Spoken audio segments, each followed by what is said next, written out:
J'ai le plaisir d'accueillir nos trois invités, donc Arthur Leroy, qui est psychologue et psychanalyste et qui est auteur de Star Wars un livre familial. Bonjour. Hubert Stocklin, qui est psychiatre, psychanalyste en libéral à Toulouse, pédopsychiatre au CFPP du Languedoc, qui est également chargé de cours à la faculté de médecine de Toulouse, qui est co-auteur avec Hugues Paris du livre Star Wars au risque de la psychanalyse. Et donc, Hugues Paris est psychiatre, psychanalyste et médecin en chef à la clinique des Toises à Lausanne, donc co-auteur également. Bonjour à tous, et je vais, sans plus attendre, passer la main à Arthur Leroy. Voilà, est-ce que vous m'entendez bien? Ouais, c'est bon. Donc bonjour à tous. Comme beaucoup d'entre vous ici, j'ai rencontré Star Wars durant mon enfance et cet intérêt ne m'a jamais quitté. Il s'est même plus tard révélé assez utile dans mon travail de psychothérapeute auprès d'enfants et d'adolescents. En général, les enfants et les adolescents que je vois, ils viennent rarement pour le plaisir, ils viennent souvent plutôt pour des raisons scolaires ou en lien avec le scolaire en tout cas. Ce qui fait qu'ils ne sont pas forcément très motivés pour voir un psy parce qu'ils s'attendent à ce que le psy leur rappelle les règles, la loi, etc.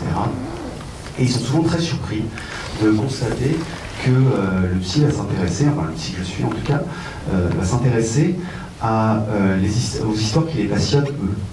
Pas pour les juger, mais en considérant que cet intérêt est une porte d'entrée vers la compréhension de l'enfant.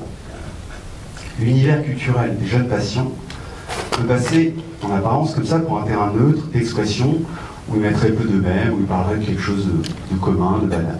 Pourtant, cet univers révèle beaucoup ce qui les préoccupe. La force de l'investissement pour un film ou un livre suggère toujours un lien intime avec cette œuvre.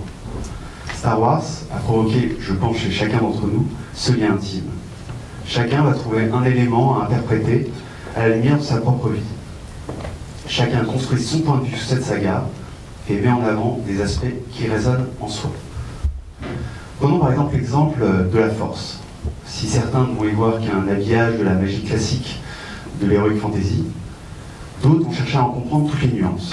Ils vont donc vouloir prendre parti et rentrer dans les débats, pour les fans et ceux qui connaissent, entre la force étendue ou la force vivante, et vont vouloir s'interroger par exemple sur la moralité, l'intelligence, la dimension interne ou externe de cette sorte de fluide créé par tout être vivant.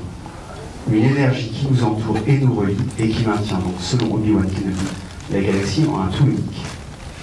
Et le psychanalyste, lui, qu'est-ce qu'il pense de cette mystérieuse énergie? Je vais essayer de vous répondre à cette question. Ah non, c'est bon, c'est déjà passé. Excusez-moi, hop, voilà. Alors, lorsqu'en 1977, on découvre l'utilisation de la force, on découvre par le biais d'Obi-Wan Kenobi, on peut se demander déjà si cette force, Obi-Wan ne l'utilise pas pour faire fuir les pierres des sables.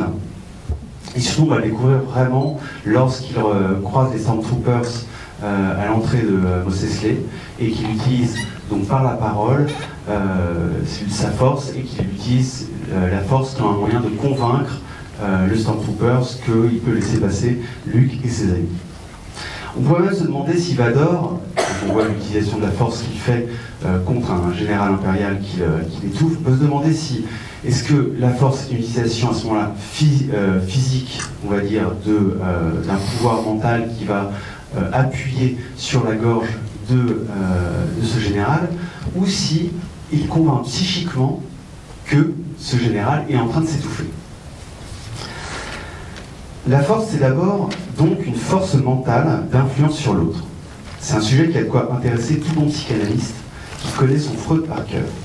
En effet, le chercheur viennois n'aurait pu découvrir l'inconscient et créer la méthode psychanalytique sans en passer d'abord par la question de l'hypnose. C'est en 1885 que Freud rencontre l'hypnose à la Pitié-Salpêtrière auprès du professeur Charcot.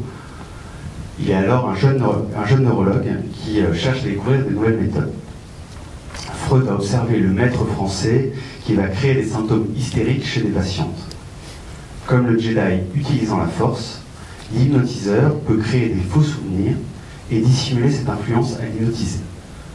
Au-delà de sa fonction suggestive, Freud rencontre avec la méthode hypnotique un espace inconnu en soi, l'inconscient. Il s'agit d'un espace de rêve, d'angoisse et de fantasme que nous cherchons à dissimuler à nous-mêmes par le biais du refoulement. La force est donc, de ce point de vue, force d'influence sur les esprits faibles. Elle renvoie une capacité supérieure à agir sur son environnement, à le plier à ses désirs. Il est notable d'ailleurs que la formation des Jedi est un temps plutôt de frustration où l'on apprend à contrôler cette énergie, à ne pas se faire déborder par elle au risque de sombrer du côté obscur. La force paraît donc menaçante en soi, car elle peut déborder son utilisateur et le pousser vers la colère et la rage. Comme la pulsion freudienne, elle nécessite d'être tenue pour ne pas risquer de sombrer dans l'hubris grec. L'hubris, c'est la démesure de la passion, du désir et de la violence. Mais dans Star Wars, la force n'est pas uniquement un moyen de manipuler l'inconscient des autres. Elle lui permet aussi de faire bouger des objets par son esprit ou de voler. Elle permet d'exercer une force mentale sur un environnement sans en passer par son corps. La force réalise ainsi le fantasme de l'enfant de pouvoir contrôler son environnement duquel il est en réalité très dépendant. Comme Anakin qui nourrit Padmé dans l'épisode 2, l'enfant peut ainsi croire que par magie, il amène la nourriture jusqu'à sa bouche sans avoir à se déplacer ou à demander l'aide d'un autre. Il annule la présence de cet autre, le plus souvent parental, qui lui apporte de quoi se nourrir. Et cette notion, elle fait écho, je trouve, avec la notion de néothénie. Alors, qu'est-ce que c'est que la néothénie? La néothénie, c'est le fait que l'être humain a, par rapport aux autres primates supérieurs et par rapport à l'ensemble du règne animal, une période plus longue de dépendance à ses géniteurs. C'est d'ailleurs la lenteur du développement physique qui permet ensuite une augmentation extraordinaire de notre volume encéphalique. Ainsi, les capacités cérébrales du bébé humain représentent seulement 25% de celles de l'adulte, alors que celles du bébé singe représentent 65% de celles du singe adulte. C'est donc ça qu'on appelle la néothénie. La toute-puissance de la pensée est l'expression de cette capacité intellectuelle en développement. La force de l'être humain, c'est ainsi la force de ses fantasmes contre cette impuissance à agir et ce corps qui n'est pas encore adapté à son environnement et qui suppose une longue dépendance alors que l'esprit, lui, se développe très fortement.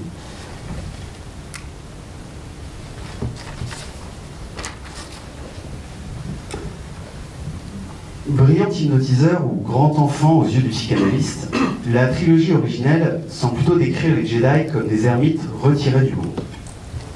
On les voit plutôt comme de mythiques guerriers d'un glorieux passé, ou plutôt des templiers survivants d'un ordre détruit et pourchassés.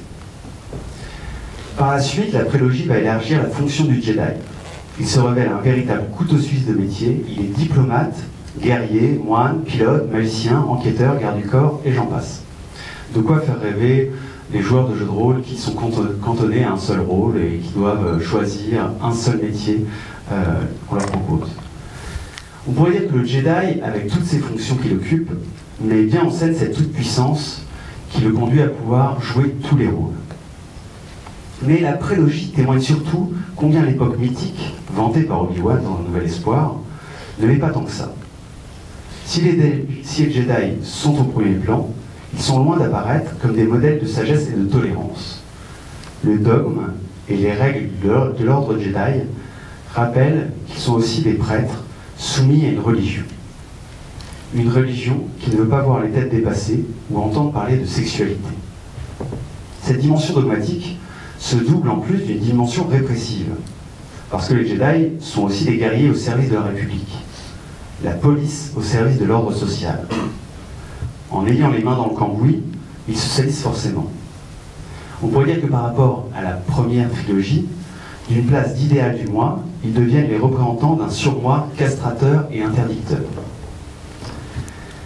C'est leur défaut de vision sur l'avenir qui amène les Jedi à sombrer.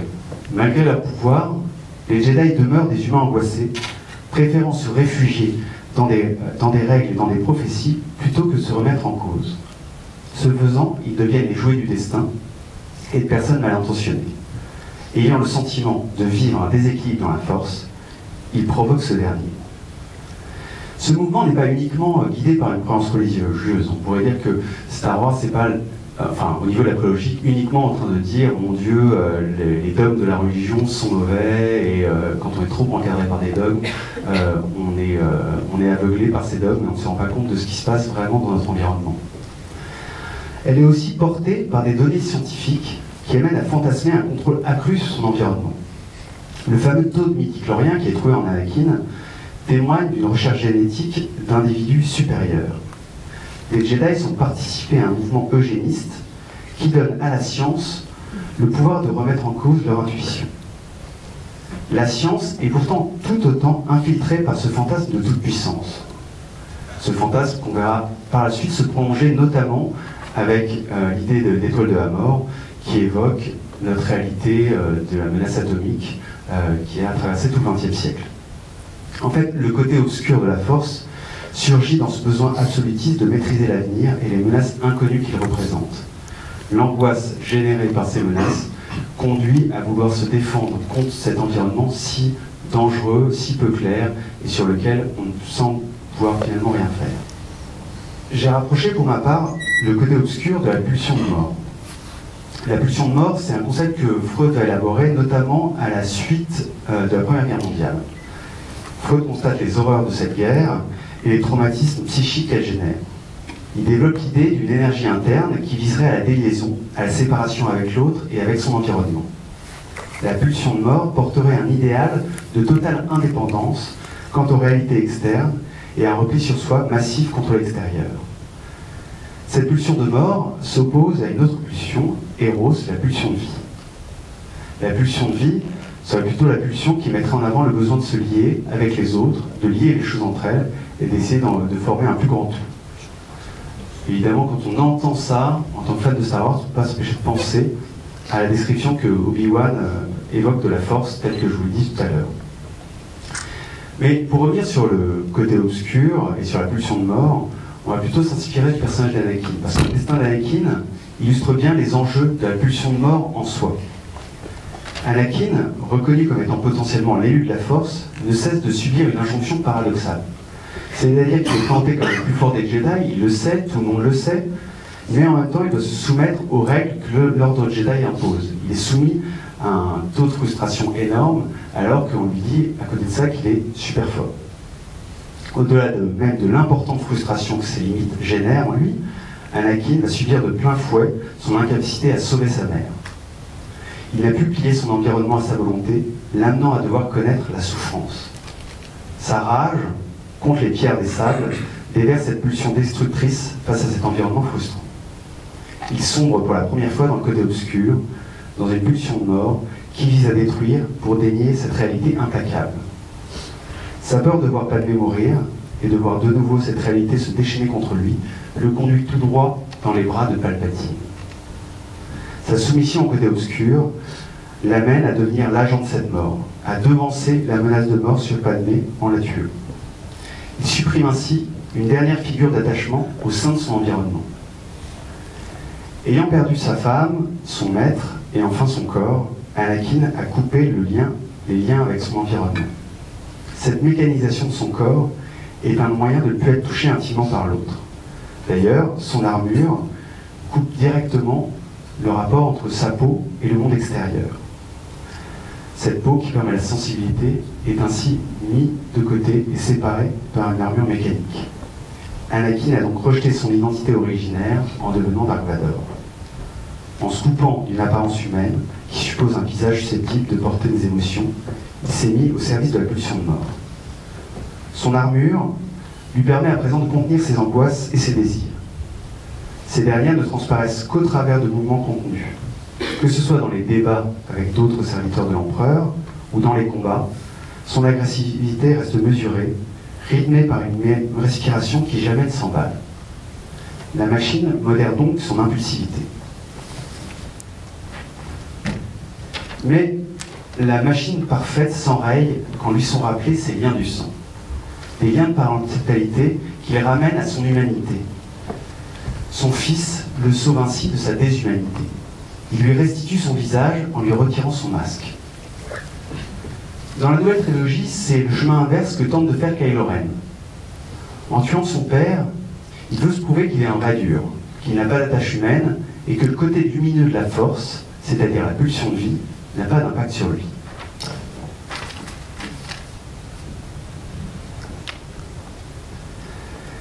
La mort d'Han Solo est pour tout fan un micro-traumatisme. Alors, j'espère que je ne vais pas créer justement un macro.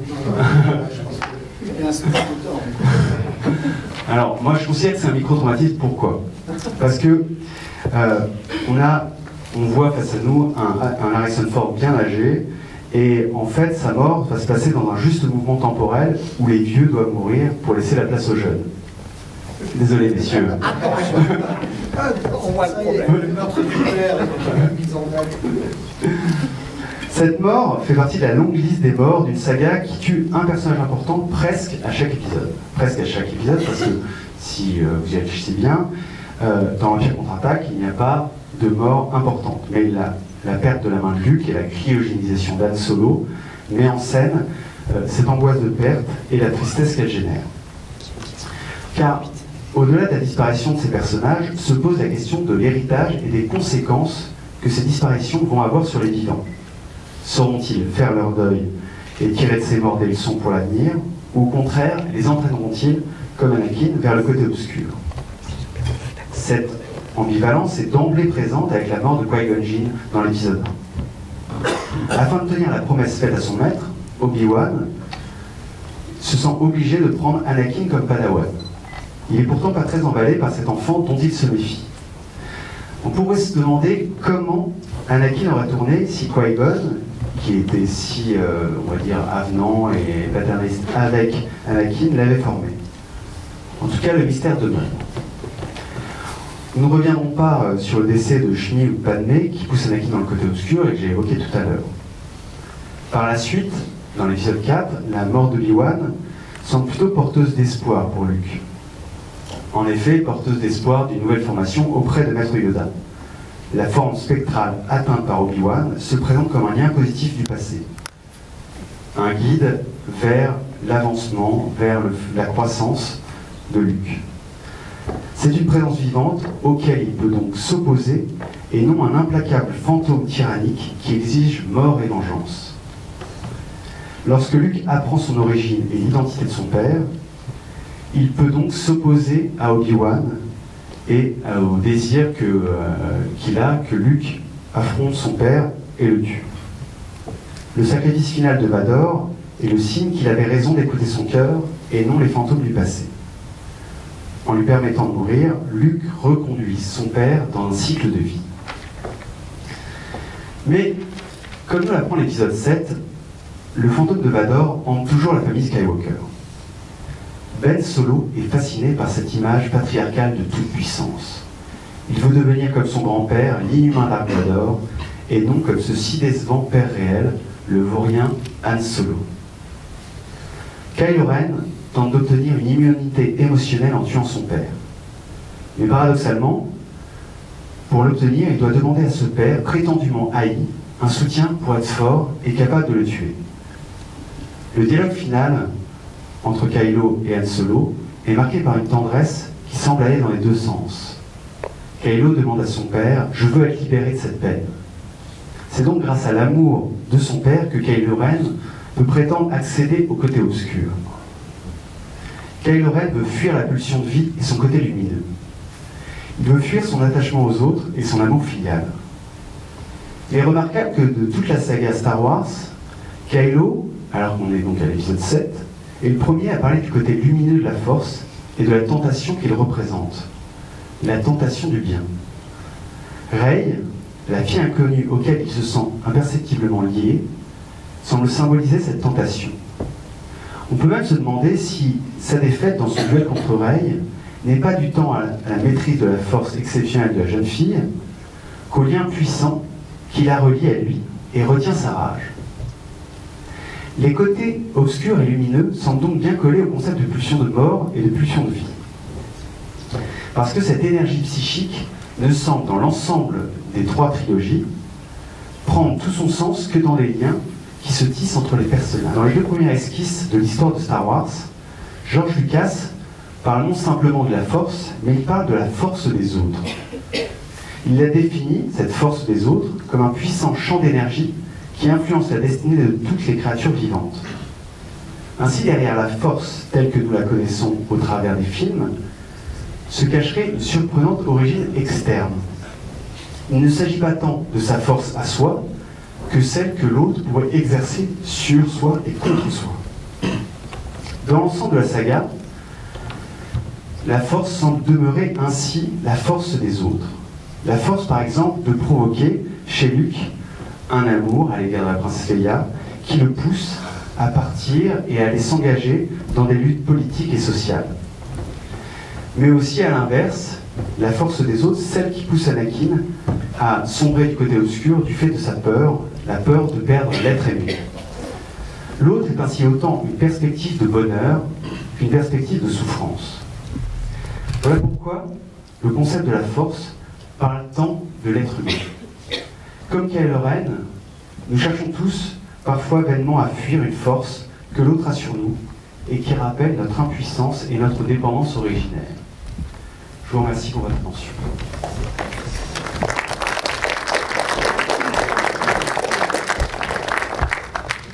Alors, avant d'enchaîner sur la deuxième partie, deux petites questions qui vont être proposées donc à nos trois psychanalystes.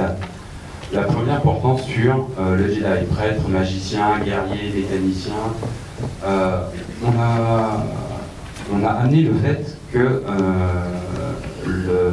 l'entraînement d'un Jedi était le même pour tout le monde. Qu'est-ce qu'il peut faire dans la construction d'un enfant, puisque l'entraînement des Jedi commence très tôt. Qu'est-ce qui peut influer justement sur cette psyché, sur la construction, sur l'aspect cognitif de l'enfant, par rapport à peut-être des prédispositions qu'il y a. On dit toujours que Anakin est le meilleur astropilote de la galaxie, que Qui-Gon Jinn est un modèle de sagesse, que Yoda est une force incomparable. Qu'est-ce qui peut influer dans la construction de l'enfant, alors que les règles sont les mêmes pour tous au départ dans le centre de Jedi? Peut-être, vous êtes d'accord, je réponds. Ce que je pense, c'est que ça montre une chose très commune. On parle de Jedi et de formation exceptionnelle, avec en particulier ce moment où dans l'épisode 1, il doit passer des tests pour rentrer dans une... Finalement, c'est des tests pour rentrer dans une super école, dont rêvent tous les parents. Donc, moi, j'essaie de voir dans... Je ne répondrai pas à la question telle qu'elle, je répondrai dans notre monde aujourd'hui, où on a un système scolaire qui est toujours le même.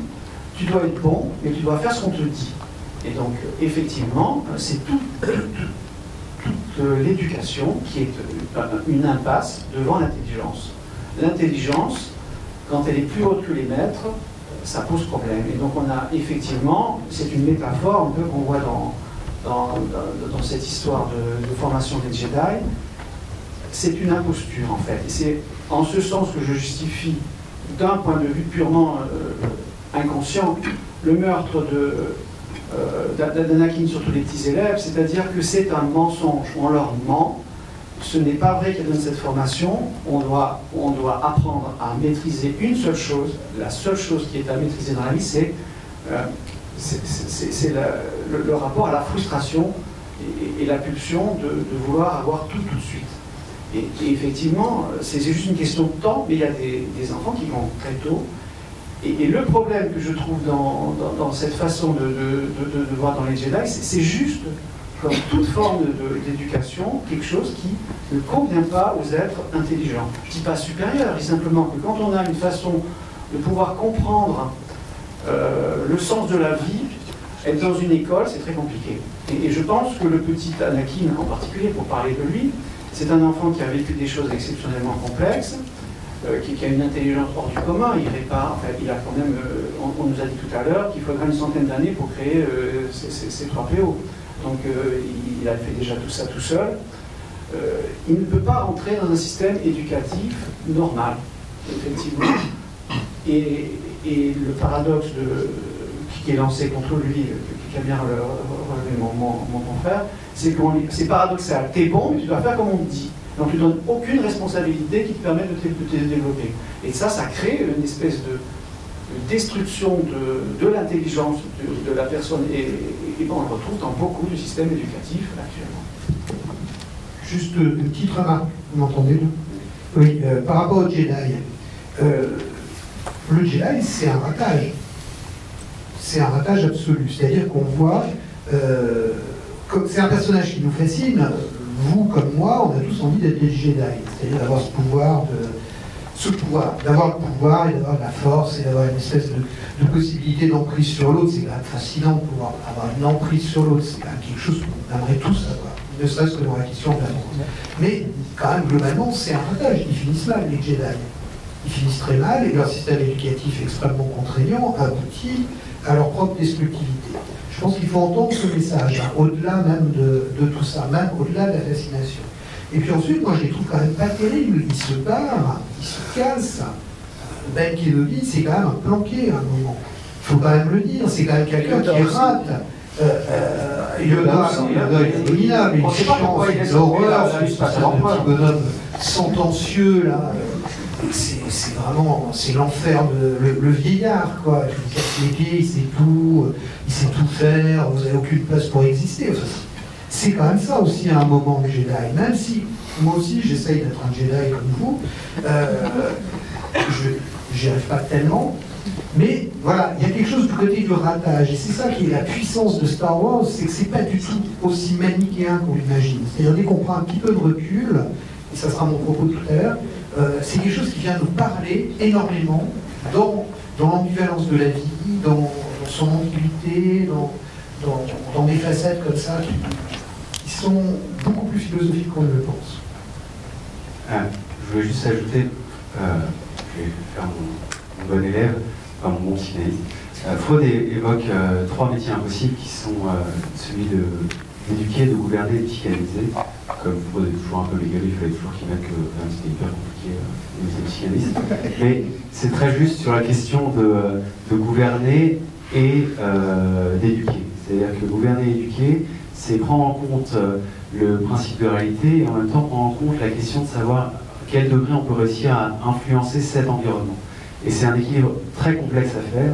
C'est un équilibre que le cadre scolaire amène à vouloir, on va dire, imposer à tous. Et c'est complexe parce que, évidemment, chacun fonctionne très différemment dans son rapport au savoir, dans ses intérêts propres, etc. etc. Et donc, comme on veut mettre tout le monde au pas d'un même système, ça rappelle à chacun que la nécessité de se soumettre d'un côté et de l'autre, la nécessité aussi de se rebeller.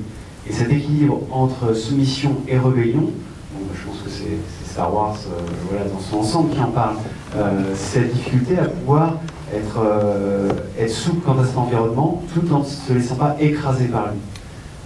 J'ai tendance, d'une façon très simplificatrice, à dire que dans la conception des pathologies mentales telles que la psychanalyse va la définir, il y a d'un côté, on va dire, la névrose qui serait plutôt l'idée de l'empiètement de l'environnement sur soi, dans un plan de soumission, se soumet un peu aux autres, etc. Et à l'inverse, la psychose dans un déversement de son monde interne sur le monde extérieur.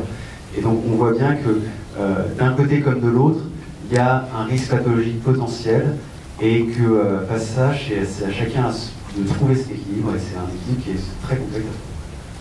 Freud est plus précis, hein. Il dit que ce qui est impossible, c'est d'enseigner, qui est différent d'éduquer, et ce qu'il dit aussi, c'est d'être parent. Oui. C'est aussi encore autre chose, c'est pas la même chose, et c'est bien le fond de l'affaire de Star Wars, c'est d'être parent, et notamment d'être père. Ouais. Oui, on va en parler. Parce qu'ils l'ont fait. En fait, vous avez répondu à la deuxième question qui était pourquoi ce ratage alors que toutes les conditions sont réunies justement pour avoir des Jedi, des personnes qui vont changer la face du monde et donc on connaît la fin tragique. Voilà. Ce qui prouve que dès qu'on essaye d'être parfait, on rate. Et que justement pour être parent, il faut être imparfait. Je vous rappelle ce que disait Winnicott, hein, la mère suffisamment bonne. On oublie toujours que c'est le suffisamment, c'est le good enough. Hein, ce qui est important, c'est qu'on ne l'est pas complètement. Si on l'est complètement, on ne laisse aucune place pour l'autre. Et tout système totalitaire, que ce soit un système d'enseignement, un système de parentalité, rend l'autre fou. On continue avec un autre thème, du conte au mythe. tous les films Star Wars commencent par la phrase bien connue, il y a bien longtemps, dans une galaxie lointaine, très lointaine, qui nous place le spectateur dans un conte de fées, quelque part. Alors pourquoi on se dirige de ce cadre de conte de fées vers un mythe? Est-ce que les derniers films confirment cette qualification de mythe? Je crois que c'est moi qui ai proposé de parler de ça. Bon, alors, oui, conte et mythe. Donc, nous avons justement une lecture qui correspond. Alors, je vais un petit peu changer ce que j'avais prévu pour répondre à ce qui s'est passé hier, avec cette vision que certains fans étaient attachés au 4, 5, 6 sans vouloir passer au 1, 2, 3. Et maintenant, le 7, je ne vous dis pas. Donc, et Rogue One, n'en parlons pas. Donc, qu'est-ce qui se passe? Donc, 4, 5, 6 met en place un conte classique avec un héros arraché de son milieu de vie, de ses parents, qui tombe amoureux d'une princesse et qui doit, par une quête extraordinaire, la sauver. Bon. C'est très très simple en fait, en apparence. Et quand on a eu le premier épisode du 1, on a changé de niveau, c'est-à-dire des deux dimensions du conte. Si c'est quelque chose qui est plat, qui se raconte toujours de la même façon, on n'a pas compris ce qui se passait au 1. On a pu comprendre ce qui se passait dans le 1 quand on est arrivé au 3. Et donc c'est rare d'avoir un film qui nous permet de devenir intelligent et de comprendre dans 1, 2, 3 que ce qui se passe, c'est qu'on est passé dans une dimension mythique. Quelle est la différence entre un conte et un mythe? Bon, il y en aurait pour des heures, mais je vais être très, très simple. Un conte, c'est une histoire qu'on raconte toujours de la même façon. Que le mythe va se révéler maintenant ou non dans le 7, 8, 9, on ne peut pas bien comprendre le 7 parce qu'il nous manque le 8 et le 9, comme on a été dans 1, 2, 3. Mais est-ce que ça va être un conte, une simple histoire inversée avec, c'est une princesse qui va sauver un prince, globalement, hein, c'est juste inversé, ou est-ce que ça va être la quête d'un sens de la vie que Red ça lui tombe dessus, elle fait avec, elle s'en sort plutôt bien, et où on a Ken Lo qui lui est ce qu'on appelle, alors ça sera l'autre partie, je vous parlais d'arbre généalogique tout à l'heure, qui lui hérite d'autre chose. Et pour la dimension mythique, je crois qu'on est de même que le 1 était une pierre de touche, est-ce qu'on allait aller vers une répétition? Alors tout ça, ça a été dit. Effectivement, ça répète, c'est la même chose, ça recycle. Oui, mais il y a la direction mythique qui apparaît. Alors, est-ce qu'on va avoir maintenant le mythe de l'héritage? En fait, c'est l'héritage réclamé par Ken Lo, qui le réclame, qui le veut, qui se le décide tout seul, et on voit bien qu'il n'y arrive pas, très bien, on va dire. Et d'un autre côté, Rey, qui elle, ça lui tombe dessus, elle va en faire quelque chose, qu'est-ce qu'elle va en faire? Et tout Star Wars, à ce moment-là, si on arrive à avoir les 9 opus, le 10e, cette question est aussi traitée dans Rogue One, qu'est-ce que c'est que de devenir père? Qu'est-ce que c'est que de devenir un être qui donne la vie? Et quel sens il donne à la vie qu'il a derrière lui? Et ça, c'est mythique, c'est très compliqué, parce que c'est une question qui peut prendre... Et on arrive à la vivre dans Star Wars sans s'en rendre compte. On est embarqué, et on se pose la question, pourquoi on est là, qu'est-ce qu'on fait, et qu'est-ce qu'on va faire, et d'où on vient. Ça fait une belle transition avec l'arbre généalogique aussi. Juste une petite remarque par rapport à la question mythe ou conte, ou mythe et conte. Le projet de Lucas, c'est le projet d'une vie, il faut quand même imaginer. Hein. C'est un tout jeune homme qui commence à penser et il dit dans les toutes premières interviews, il veut faire une histoire édifiante pour un petit garçon de 10 ans. Donc son idée, c'est de faire un conte initiatique, c'est-à-dire on prend un héros et on va l'amener à l'âge adulte avec toute une série d'épreuves. Il prend une structure très classique, il prend la structure du conte. C'est important, le conte. Ça permet de se construire. Les contes sont des récits qui nous permettent de nous construire. Et c'est son idée et c'est son désir. À partir du moment où il attaque 16 ans plus tard, c'est un homme mûr déjà, là, qui réfléchit, qui retravaille son scénario, et là il construit une tragédie. Et là on n'est plus dans le conte, on est dans le tragique. Le tragique, c'est la destinée, on sait ce qui va se passer, et pourtant on est passionné par l'idée de savoir comment ça va se passer.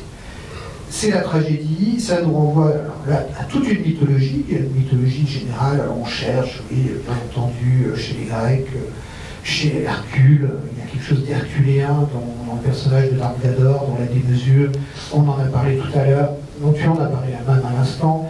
Il y a cette dimension-là. Et je pense que là, dans cette nouvelle trilogie, où Lucas est déjà plus absent, on va retrouver quelque chose d'un récit, je ne sais pas quelle forme il va prendre, et on en parlera tout à l'heure, mais qui est très imprégné par l'idéologie Disney, je pense, mais qui est une idéologie qui nécessite qu'on l'analyse. Elle est présente, elle marche, elle fonctionne, elle résonne avec notre époque. Il faut aussi, nous, en tant que psy, réfléchir qu'est-ce qu'elle vient nous dire de notre époque.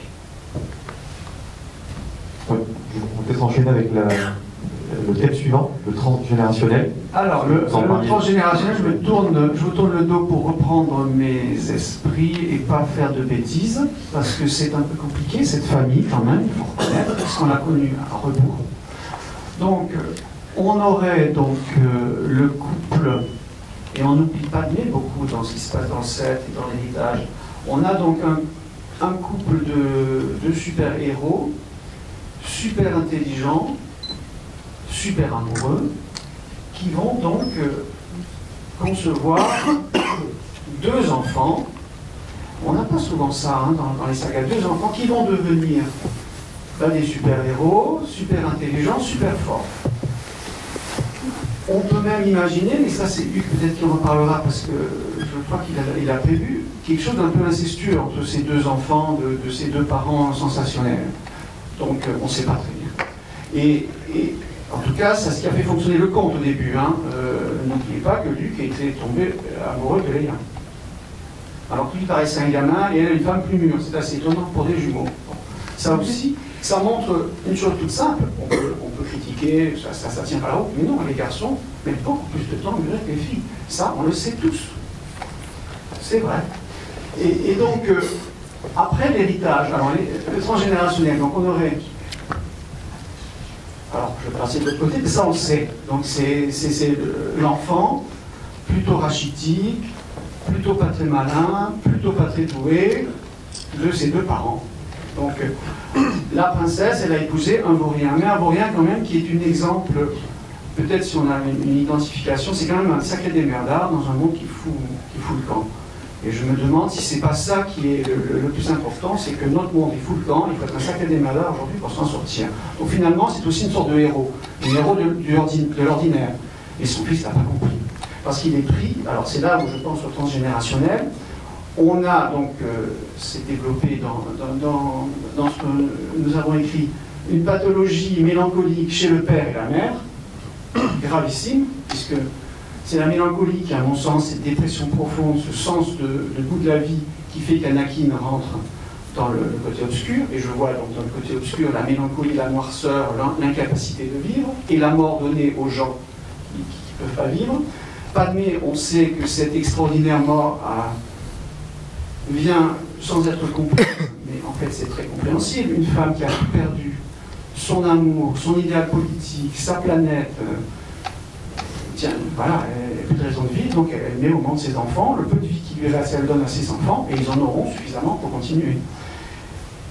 Donc on a une pathologie qui va donc descendre sur la génération en dessous, qui fait que Luc, il est quand même, je ne sais pas comment dire, Luc, il est étonnant, parce que, on va voir, tout va se révéler maintenant dans lui, quand même, il réussit, mais jamais vraiment, et il rate, mais pas tout à fait. Il n'y a pas quand même, je ne sais pas, Luc, c'est pas... Bon, ça, c'est aussi le grand problème du 4-5-6, que le héros, c'est Luc. Non, pas du tout. Le héros de Star Wars, c'est Dark Vador. C'est Anakin, devenu Dark Vador. Donc, attention, là aussi, on change d'histoire. 4-5-6, c'est l'histoire de Luc. Un héros, quand même, je ne sais pas, moi, j'aime bien, mais bon, un peu couillon. Voilà, disons-le. Et donc... ce qui se passe, c'est que maintenant la génération d'en dessous, on va la connaître. On ne sait pas, mais on sait qu'il y a de la pathologie en haut, et donc nous, en tant que psy, on sait qu'attention, il faut les surveiller, ces 2-là en dessous. Et donc, alors on ne sait pas, mais on se doute que Ren est la fille de Luc, qui n'a pas assumé, il n'a rien assumé, mais il a fait comme son maître, comme ses 2 maîtres, qui sont partis se cacher quand ça allait mal. Ça va mal, il va se cacher. Vachement bon pour un père, hein. Ça va mal, je vais me cacher, débrouille-toi. On a dans Rogue One aussi une superbe histoire de fille et de père, où là, il n'a pas le choix, le pauvre gars, hein, il a remarqué, la fille va se cacher, et il faut qu'elle se débrouille. Donc là, on va voir ce qui va se passer. Alors, tout va venir maintenant. Est-ce qu'on va rentrer dans un conte? On nous raconte une histoire de ces héros, assez simplement, ou est-ce qu'on va pouvoir faire le lien avec toute la génération au-dessus, et l'histoire sera finalement l'histoire d'un sabre, ce fameux sabre qui est celui d'Anakin, c'est pas celui de Dark Vador, c'est le sabre bleu d'Anakin, qui va être... Et finalement, ce sera l'histoire de ce sabre. Donc on est complètement dans un mythe. Voilà. Alors on parlait donc beaucoup justement du transgénérationnel. On voit effectivement qu'on parle très peu de Padmé, qui est quand même la grand-mère de Kylo. On parle très peu de Shmi Skywalker. On nous parle de la saga Skywalker, mais Skywalker, c'est le nom de Shmi Skywalker, ce n'est pas le nom du père. Alors ça, c'est... Et la relation des femmes avec les femmes d'Anakin est très troublante. C'est deux femmes dans sa vie, sa mère, son grand amour, et à chaque fois une tragédie. Et il n'y a jamais de père pour parer cet amour pour la mère qui est une responsabilité finalement. C'est pas un amour de petit garçon qu'il a pour sa mère, c'est un amour de responsabilité. Anakin veut sauver sa mère de sa condition d'esclave et de la mort qui l'attend. C'est pas du tout un amour de petit garçon. Et là aussi on peut dire que les Jedi ils n'ont rien compris à rien, parce que laisser un gamin dans cet état d'esprit avec une trouille pour sa mère en lui disant mais sois calme, ne sois pas ému, c'est un peu dans la fréquence, hein, Juste pour préciser quand même sur la thématique oedipienne, elle est, alors aujourd'hui tout le monde s'en rend compte, mais moi je me souviens, parce que j'ai l'âge d'avoir vu les films au moment de leur sortie, où une des critiques qui était adressée à Star Wars, c'était de dire alors c'est un film pour gosses, il n'y a pas de sexualité. Il fallait voir en 77, s'il n'y avait pas au moins 3 scènes de cul, le film ne sortait pas, c'était quand même... Et alors que c'est quand même un film qui est purement sexuel. C'est quand même l'histoire d'un jeune homme qui tombe amoureux de sa sœur, et pour pouvoir coucher avec sa sœur, il doit tuer son père. Donc si il y a une thématique sexuelle dans Star Wars, elle est là quand même, hein, et elle est quand même extrêmement là. Donc, mais on est dans le cœur même de la sexualité. On n'est pas dans la question de l'amour, on n'est pas dans la question, on est vraiment dans une thématique freudienne, une thématique oedipienne. Et ce qui est intéressant quand même, et juste parce que je le disais tout à l'heure, mais je vais peut-être le dire déjà maintenant, c'est que la trilogie, c'est une thématique oedipienne, c'est pas pendant la bonne et moi, hein. Voilà, comment je me débrouille avec ça, mais la prélogie, il n'y a plus de père. On est déjà dans la postmodernité, on est déjà dans ce que nous voyons en pathologie, c'est-à-dire des enfants sans père, et comment on se débrouille à se construire quand on n'a pas de père, avec le risque de l'effondrement psychique, la dépression, la bascule du côté obscur, ce que devient Anakin en devenant Dark Vador. Alors ce qui est incroyable, c'est que je pense que Lucas n'a aucune préscience de ce qu'il fait, mais c'est ça être un immense artiste, et c'est un immense artiste, c'est qu'il nous décrit notre société, et je dirais même il nous la décrit avec un temps d'avance. Donc je pense que ce qui arrive aujourd'hui va nous parler de ce qui se passe aujourd'hui, et ce qui va se passer. Excellente transition, du coup, parlons de la construction de l'enfant. Là, on a quand même un très beau cas d'école. Là, la personnalité, alors sans parler forcément d'Anakin, mais Anakin reste un très bel exemple, la construction d'un enfant au travers, justement, de Star Wars en général, mais la construction de sa personnalité. C'est toi, ça. Voilà. Alors, comme le disait Arthur tout à l'heure, nos petits patients, ils nous parlent tous à un moment ou à un autre de la guerre des étoiles. Les enfants nous parleraient de la guerre des étoiles. C'est devenu une mythologie moderne aussi importante que la guerre de Troie pour les gens du début du XXe siècle. Hein, c'était une évidence absolue, Achille, etc. Aujourd'hui, c'est quelque chose qui est un élément structurant de la personnalité des enfants en construction, et donc de nous. C'est-à-dire on ne peut plus l'éviter. C'est plus présent chez les garçons que chez les filles, il faut le dire. Hein. C'est quand même une thématique où la question du phallus, pour parler un peu savant, c'est-à-dire de la possession de l'arme laser et la question du désir, comment aussi on maîtrise tout ça, vous voyez combien tout ça est métaphorique, voire même allégorique, vient permettre à l'enfant de se situer en voyant Star Wars dans une construction, de se dire, ah bah oui, c'est compliqué de rencontrer l'autre, c'est compliqué de maîtriser sa destructivité, c'est compliqué de maîtriser sa force pulsionnelle, et il vient trouver des exemples, des contre-exemples, des éléments d'analyse psychique qui viennent se jouer dans les séances. Et ça, nous trois, on le constate. C'est absolument incroyable.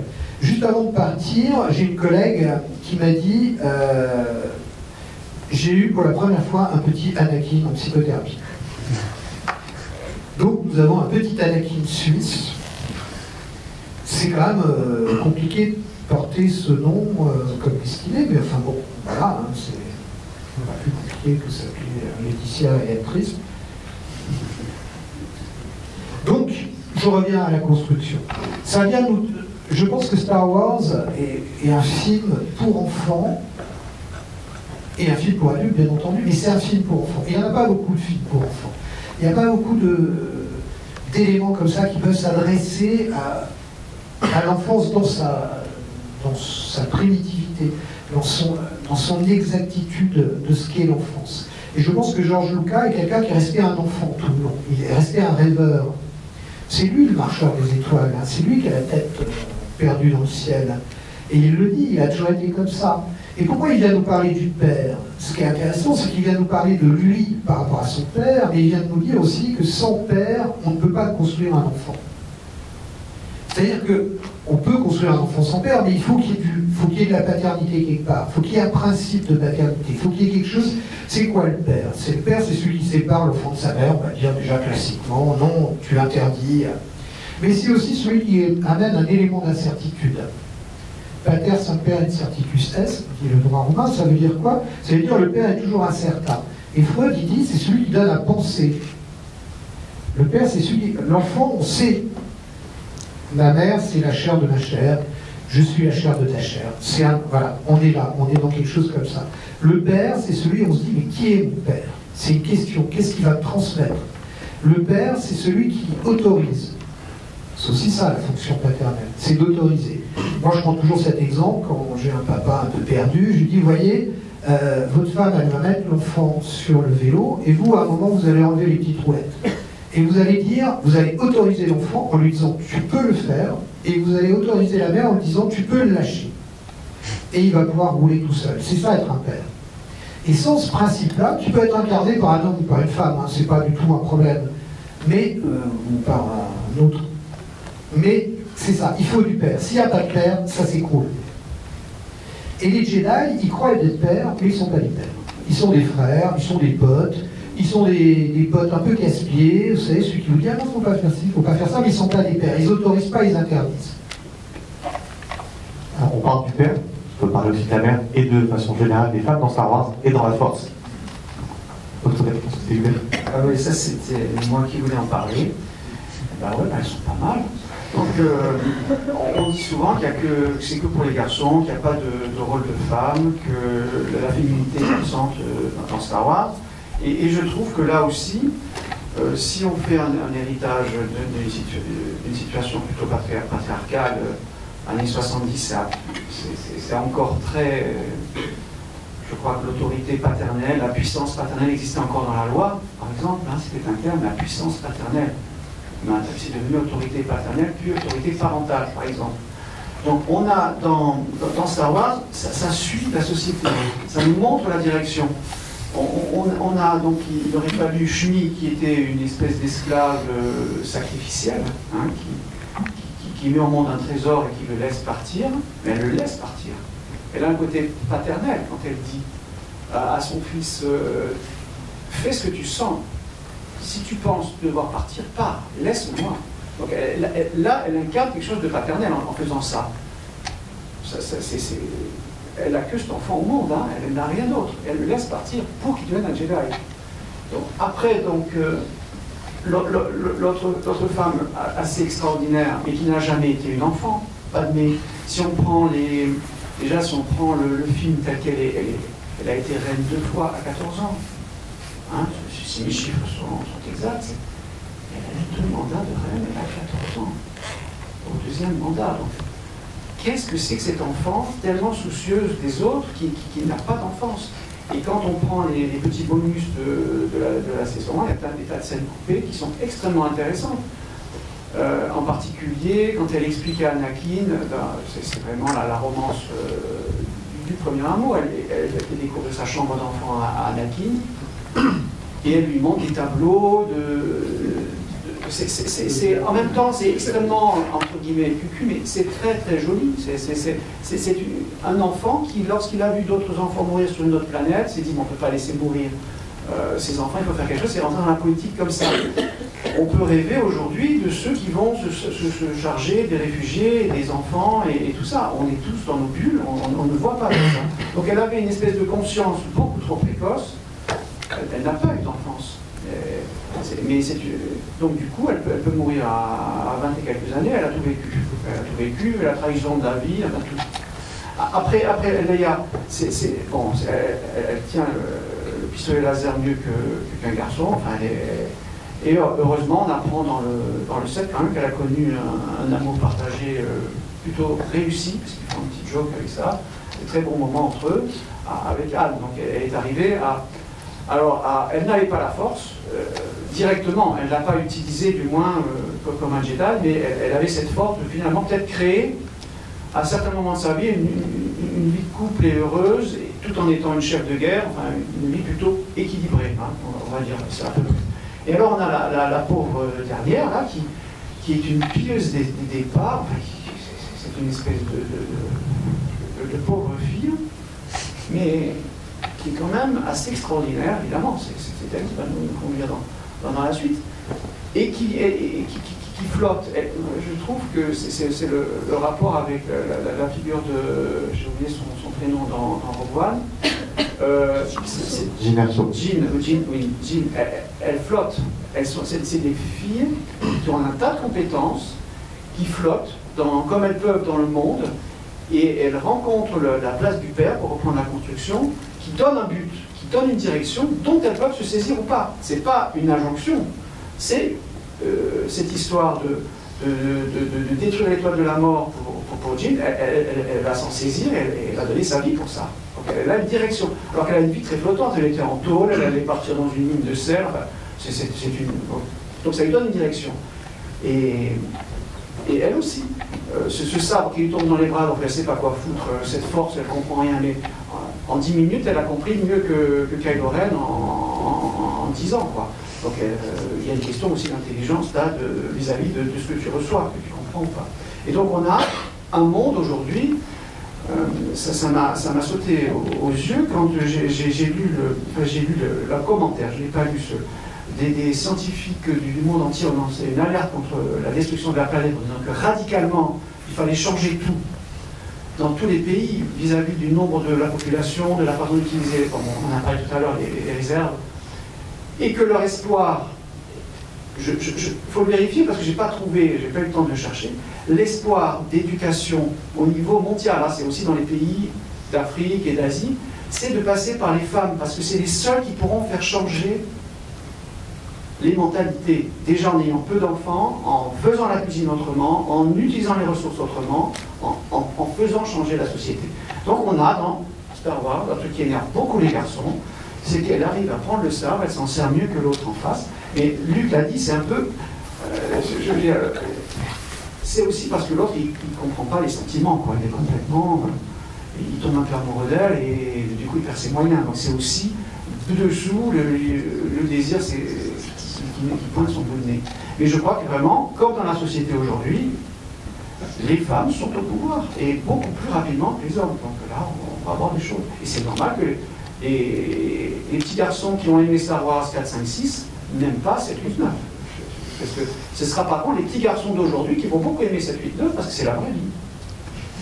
Oui, juste une remarque là-dessus. Je disais tout à l'heure que les grands créateurs sont toujours en avance. Et j'avais fini mon propos il y a quelques années quand j'ai écrit mon livre sur Star Wars en disant que Star Wars c'était l'effacement du féminin. Et au fond, c'est une erreur puisque ce n'est pas l'effacement du féminin. Au contraire, je pense que c'est la construction moderne et postmoderne sera du côté du féminin et sera du côté des femmes comme exactement tu viens de le dire. Et c'est ce que vient nous montrer le film. C'est que c'est les femmes qui vont sauver l'humanité. Et quand je dis ça, c'est pas du tout quelque chose de très lyrique, c'est vraiment une vérité qui est en train de se construire. Et la figure, je pense à des choses très simples qui ont lieu en ce moment dans notre société après l'affaire de ce producteur américain. Et toutes ces femmes qui viennent parler de la violence faite aux femmes, c'est extrêmement important. Et dans le cinéma, dans Star Wars, mais aussi dans les films comme Hunger Games, qui sont des films complètement idiots pour adolescents, on voit apparaître la figure d'une nouvelle femme, qui est une battante, qui est une warrior, qui est ces femmes combattantes, qui sont sans crainte et sans haine. Et ça, c'est extrêmement important. Jennifer Lawrence, elle incarne à la fois cette jeune femme dans ses rôles, mais aussi dans sa vie. C'est quelqu'un qui a une carrière absolument incroyable, qui gère sa vie merveilleusement bien, qui gère sa carrière merveilleusement bien. Et là, on voit combien le cinéma vient nous donner une indication. Donc, on peut considérer qu'effectivement, Star Wars, du haut de ses quand même 40 ans d'existence, reste encore en phase avec la modernité. Tout à fait. Tout à fait. Et je crois que ce qu'on peut se dire, par exemple, c'est que le passage à Disney, pour nous, Français, qui sommes des gens très critiques, toujours très intelligents, mais ce qui est vrai, c'est la niaiserie incarnée. Mais c'est pas vrai. Disney, c'est le reflet aussi d'une pop culture, d'une culture infantile. Alors, l'enfantin est toujours un peu niais, mais nous, Bélopsy, on sait qu'il est aussi plein de richesses. Et si on regardait comme un fil rouge chez Disney, depuis toujours, les figures féminines sont extrêmement importantes, depuis le premier Disney, hein, jusqu'à Mulan, l'apparition quand même de la guerrière, de ce personnage-là, et qui devient comme ça aujourd'hui dans les Star Wars le personnage principal. On est quand même passé d'un cinéma où la femme était reléguée à des rôles secondaires, soit de séductrice, soit de tentatrice, bien pire, soit des bobonnes, à un cinéma où les femmes sont aujourd'hui les héroïnes au sens premier. Et le dernier épisode de Star Wars, celui qu'on vient de voir, le Star Wars 7, nous montre bien combien le garçon est couillon, mais alors à mourir. C'est une abomination, c'est un ratage total.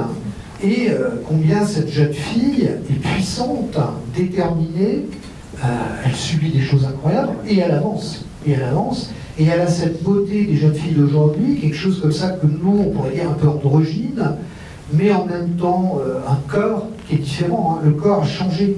C'est extrêmement intéressant de voir combien le corps des actrices change.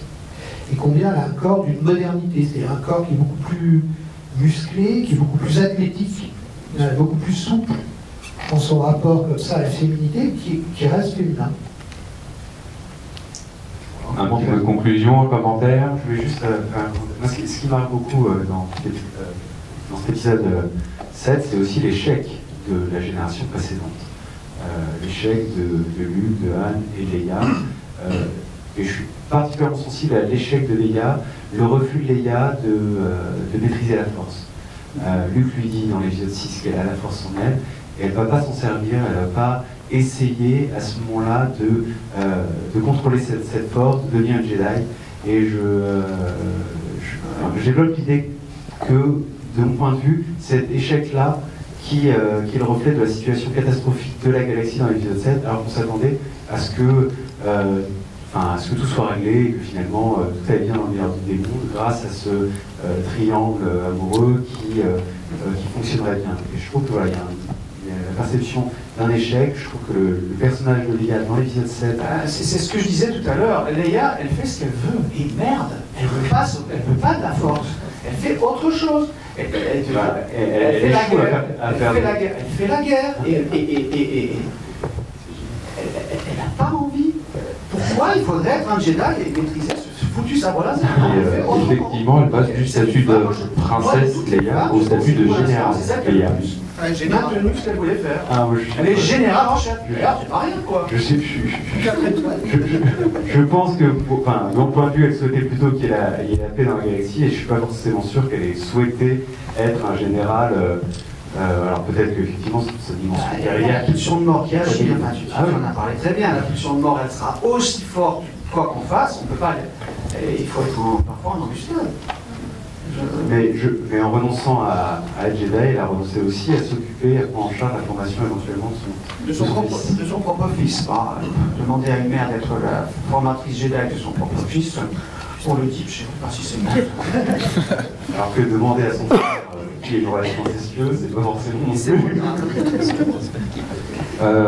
Écoutez, merci en tout cas pour cette conférence.